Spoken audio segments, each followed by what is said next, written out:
Schroeder and Kyrie got kind of like they were battling within the game. Couple fouls. Kyrie didn't like it.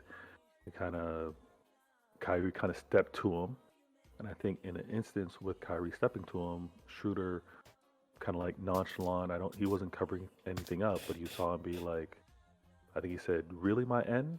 So that got Kyrie like he was infuriated. I told you he's not from. That's what offended him more.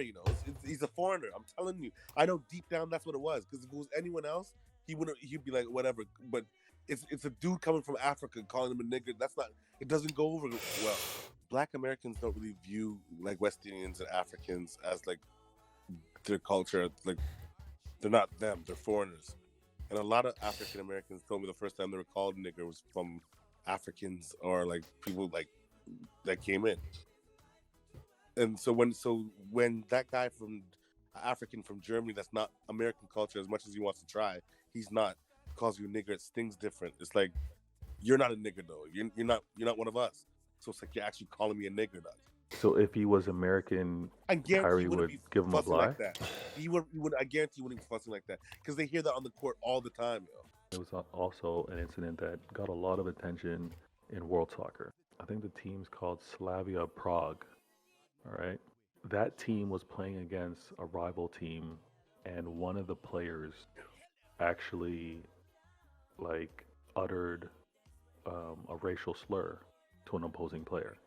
He ended up getting banned for 10 games for racial abuse. So in game, covered up his mouth and had words for an opposing player. The opposing player had brown skin. The offended player is telling the ref like, this is what this guy did. This player's saying, no, I didn't do this. A teammate of the offended player said, no, I heard it. We have an issue. Those players, that team actually walked off the pitch. Let's say a player that doesn't share your same complexion. No. Should he be able to get you out of your game by calling you racial slur? Why is this a question? No. He shouldn't be able. What do you fight? He shouldn't be able to get you out of your game, right? You want people to be like, hey, nigga, hey, no one's doing that, bro.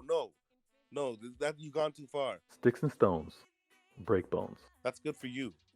Words on a playing field, I'm expecting you to say whatever you think you can to get me out of my game. I don't care. Because I know you're saying this.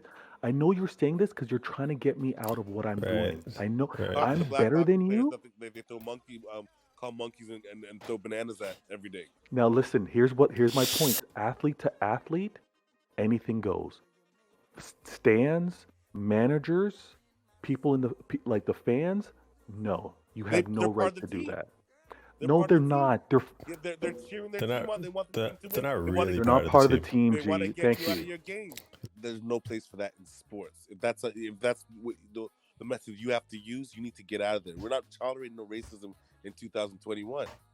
On the playing field it's a getaway. It's not even real life. Or whatever happens on the field, on the track, and on the rink, whatever happens there, that's it. The problem is sometimes when you're on the field, what you really feel inside when you're off of the field comes out. You got to kind of play every situation by ear. I know what happened with Kyrie, I don't think was necessarily malicious. I don't think Schroeder was trying to be malicious. But say it was a white guy that was just saying it to him, and in a ways, in like a really racist way. Like maybe he really is a racist in general. You know what I'm saying? So, but as far as the talks that happen on the court, I don't think there should be any borders really. But I mean, how offended someone is by it, you can't really control that. You don't have to shake man's hand after the game. All right. What you do? You're a clown. You choose to use slurs on me in a match. Match is over. We're not touching hands. I don't let anyone call me that. Well, you don't even say it. You'd be fine with it. You'd be fine with it though, because you feel like they should have no power over you. No, dog. That's not what he said. You clown. He said on the playing field. He said on the playing field. He ain't gonna take it as emotionally as you would, dog, because it's all a part of winning.